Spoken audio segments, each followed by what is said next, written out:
Snoozecast, the podcast designed to help you fall asleep. Listen to us on snoozecast.com, like our Facebook page, and follow us on Spotify and Instagram. We'd like to thank our listeners. If you enjoy our show, please write us a review on the podcast app or wherever you listen. Also, share it with a friend. This episode is supported by Sacred Geometry. Tonight, we'll be reading the opening chapter to the Count of Monte Cristo, completed in 1844 by French author Alexandre Dumas. Considered a literary classic today, the story takes place in France, Italy, and islands in the Mediterranean during the historical events of 1815 through 1839, the era of the Bourbon Restoration through the reign of Louis-Philippe of France. An adventure story primarily concerned with themes of hope, justice, vengeance, mercy, and forgiveness. It centers on a man who is wrongfully imprisoned, escapes from jail, acquires a fortune, and sets about exacting revenge on those responsible for his imprisonment. His plans have devastating consequences for both the innocent and the guilty.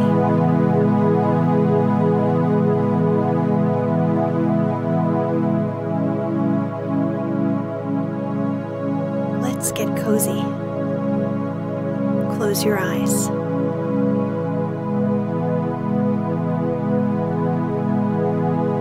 Relax your body into the softness of your bed.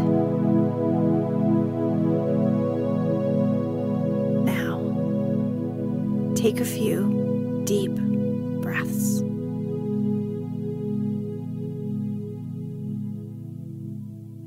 Chapter 1. Marseille. The Arrival.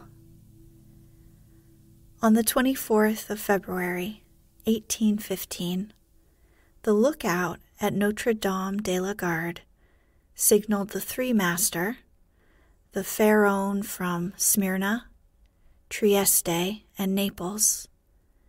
As usual, a pilot put off immediately, and rounding the Chateau d'If, got on board the vessel between Cape Morjou and Rion Island.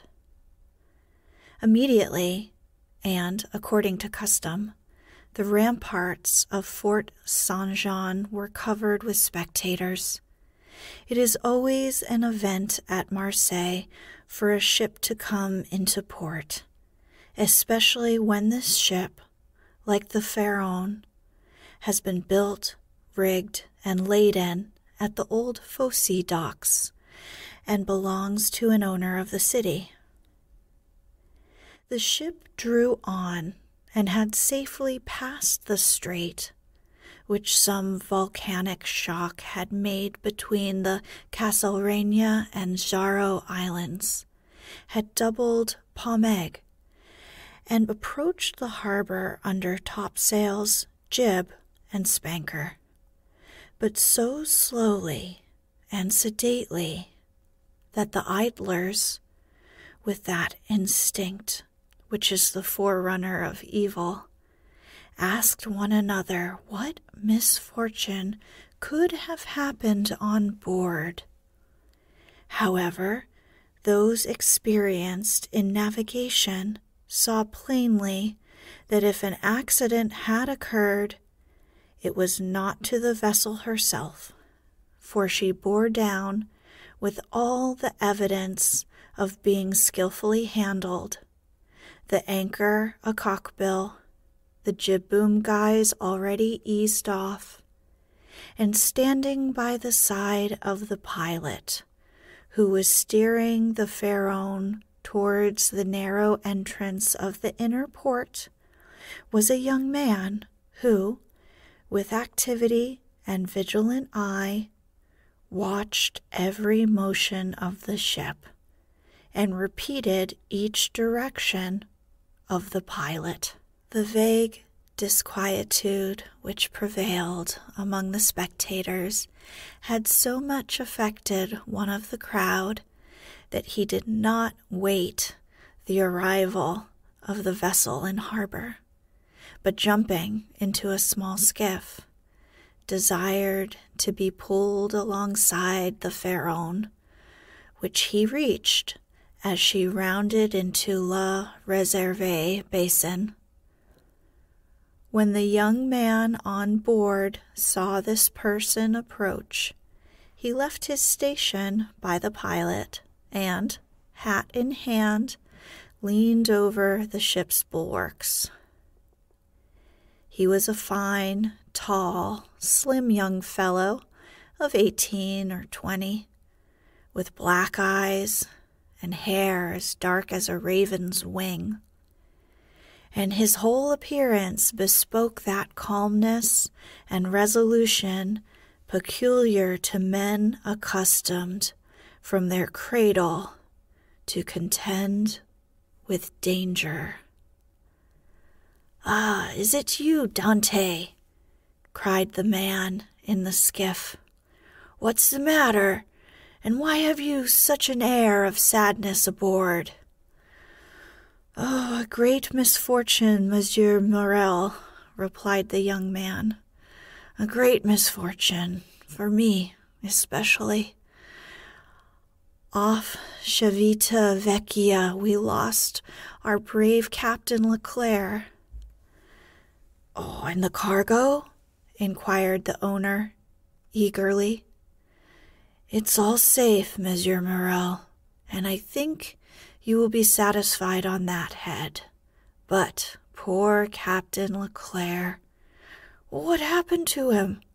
asked the owner, with an air of considerable resignation. "What happened to the worthy captain?" "He died." "Fell into the sea?" "No, sir.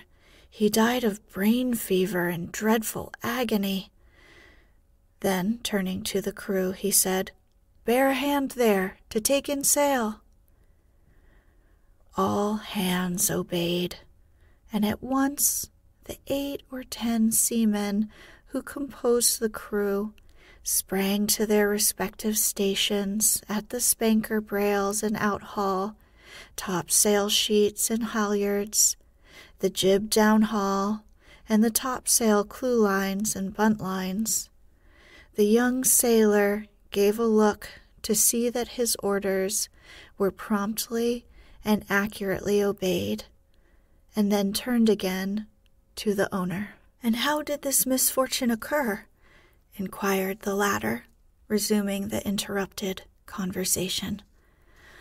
"Alas, sir, in the most unexpected manner. After a long talk with the harbor-master, Captain Leclerc left Naples greatly disturbed in mind. In 24 hours he was attacked by a fever and died 3 days afterwards. We performed the usual burial service, and he is at his rest, sewn up in his hammock, with a 36-pound shot at his head and his hills, off El Giglio Island. We bring to his widow his sword and cross of honor. It was worthwhile, truly," added the young man with a melancholy smile, "to make war against the English for 10 years, and to die in his bed at last, like everybody else." "Why, you see, Edmund," replied the owner, who appeared more comforted at every moment, "we are all mortal, and the old must make way for the young. If not, why?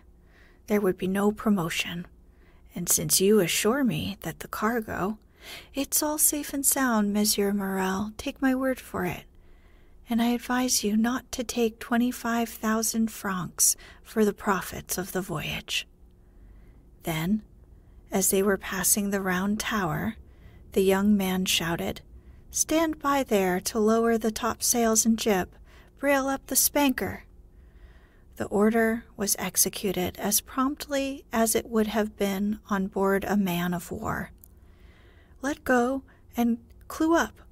At this last command, all the sails were lowered, and the vessel moved almost imperceptibly onwards. "Now, if you will come on board, Monsieur Morel," said Dantès, observing the owner's impatience, "here is your supercargo, Monsieur Danglars, coming out of his cabin, who will furnish you with every particular. As for me, I must look after the anchoring and dress the ship in mourning." The owner did not wait for a second invitation. He seized a rope which Dantès flung to him, and with an activity that would have done credit to a sailor, climbed up the side of the ship, while the young man, going to his task, left the conversation to Danglars, who now came towards the owner. He was a man of 25 or 26 years of age, of unprepossessing countenance, obsequious to his superiors, insolent to his subordinates, and this, in addition to his position as responsible agent on board, which is always obnoxious to the sailors, made him as much disliked by the crew as Edmond Dantès was beloved by them. "Well, Monsieur Morel," said Danglars, "you have heard of the misfortune that has befallen us?" Yes, poor Captain Leclerc. He was a brave and an honest man, and a first-rate seaman who had been seen long and honorable in service, as became a man charged with the interest of a house so important as that of Morel and Son," replied Danglars. "But," replied the owner, glancing after Dantès, who was watching the anchoring of his vessel, "it seems to me that a sailor needs not be so old as you say, Danglars, to understand his business. For our friend Edmond seems to understand it thoroughly, and not to require instruction from anyone." "Yes," said Danglars, darting at Edmond a look gleaming with hate. "Yes, he is young, and youth is invariably self-confident. Scarcely was the captain's breath out of his body when he assumed the command without consulting anyone, and he caused us lose a day and a half at the island of Elba, instead of making for Marseille direct." "As to taking command of the vessel," replied Morel, "that was his duty as captain's mate. As to losing a day and a half off the island of Elba, he was wrong, unless the vessel needed repairs. The vessel was as in good condition as I am, and as I hope you are, Monsieur Morel, and this day and a half was lost from pure whim, for the pleasure of going ashore, and nothing else." "Dantès," said the ship-owner, turning towards the young man, "come this way." "In a moment, sir," answered Dantès, "and I'm with you." Then, calling to the crew, he said, "Let go." The anchor was instantly dropped, and the chain ran rattling through the porthole. Dantès continued at his post, in spite of the presence of the pilot, until this maneuver was completed, and then he added, "Half-mast the colors and square the yards." "You see," said Danglars, "he fancies himself captain already, upon my word." "And so, in fact, he is," said the owner. "Except your signature and your partner's, Monsieur Morel." "And why should he not have this?" asked the owner. "He's young, it is true, but He seems to me a thorough seaman and a full of experience. A cloud passed over Danglars' brow. Your pardon, Monsieur Morrel, said Dantès, approaching. The vessel now rides at anchor, and I am at your service. You hailed me, I think? Danglars retreated a step or two. I wish to inquire why you stopped at the island of Elba. Oh, I do not know, sir. It was to fulfill the last instructions of Captain Leclerc, who, when dying, gave me a packet for Marshal Bertrand. Then did you see him, Edmond? Who? The Marshal. Yes. Morrel looked around him, and then, drawing Dantès on one side, he said suddenly, And how is the Emperor? Oh, very well, as far as I could judge from the sight of him. You saw the Emperor, then? He entered the Marshal's apartment while I was there. And you spoke to him? Why, it was he who spoke to me, sir, said Dantès with a smile. And what did he say to you? Oh, he asked me questions about the vessel, the time she left Marseille, the course she had taken, and what was her cargo. I believe, if she had not been laden, and I had been her master, he would have bought her. But I told him I was only mate, and that she belonged to the firm of Morrel and Son. Ah, yes, he said, I know them. The Morrels have been shipowners from father to son, and there was a Morrel who served in the same regiment with me when I was in garrison at Valence. Pardieu, it is true, cried the owner, greatly delighted. And that was Policar Morrel, my uncle, who was afterwards a captain. Dantès, you must tell my uncle that the Emperor remembered him, and you will see it will bring tears into the old soldier's eyes. Come, come, continued he, patting Edmund's shoulder kindly. You did very right, Dantès, to follow Captain Leclerc's instructions and touch at Elba, although if it were known that you had conveyed a packet to the Marshal and had conversed with the Emperor, it might bring you into trouble. How could that bring me into trouble, sir? Asked Dantès, for I did not even know of what I was the bearer, and the Emperor merely made such inquiries as he would of the first comer. But pardon me, here are the health officers and the customs inspectors coming alongside. And the young man went to the gangway. As he departed, Danglars approached and said, Well, it appears that he has given you satisfactory reasons for his landing at Porto Ferrajo. Oh, yes, most satisfactory, my dear Danglars.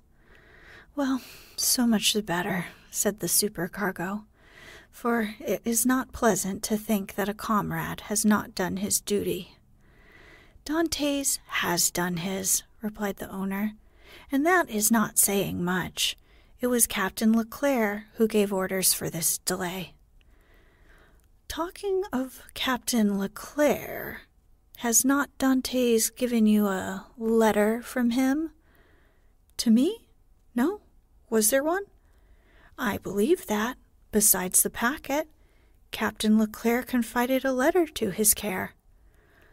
Of what packet are you speaking, Danglars?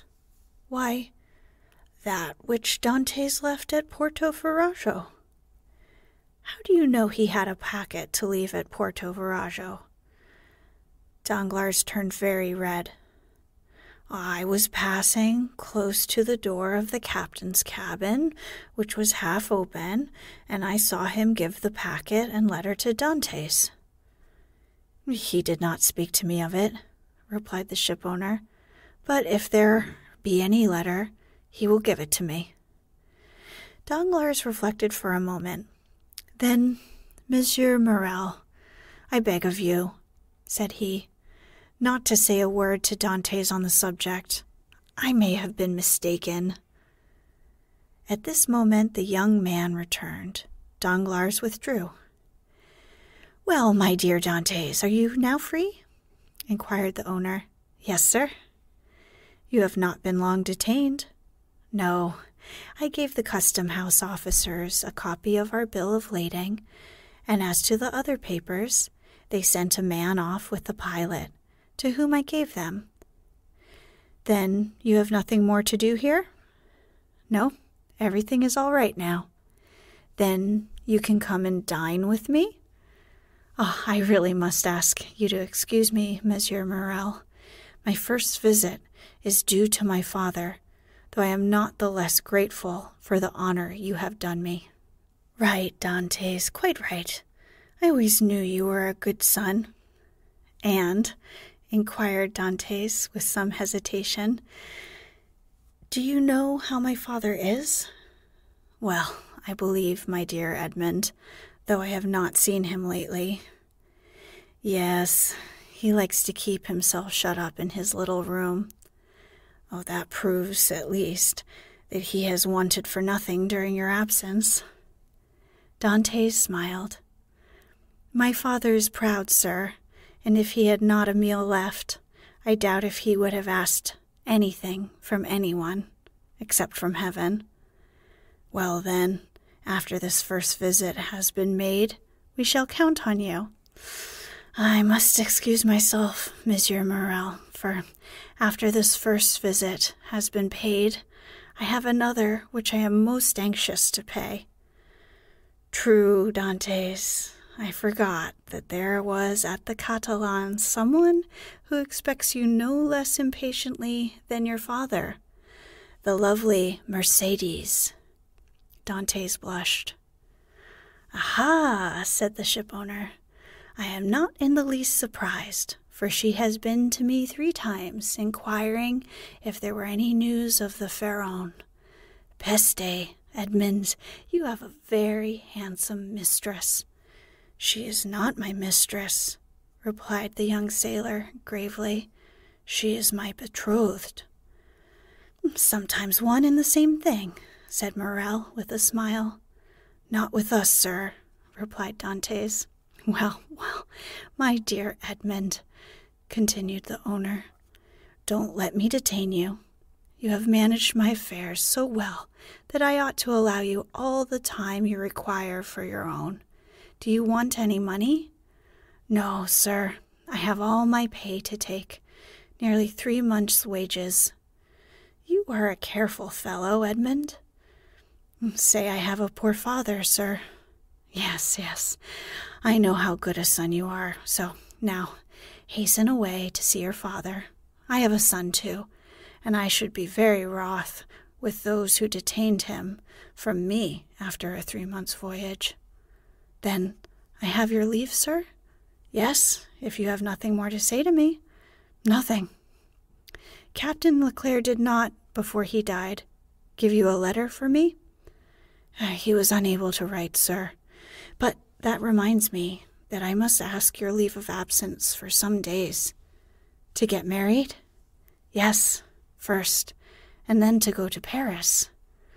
Very good. Have what time you require, Dantes. It will take quite 6 weeks to unload the cargo, and we cannot get you ready for sea until 3 months after that.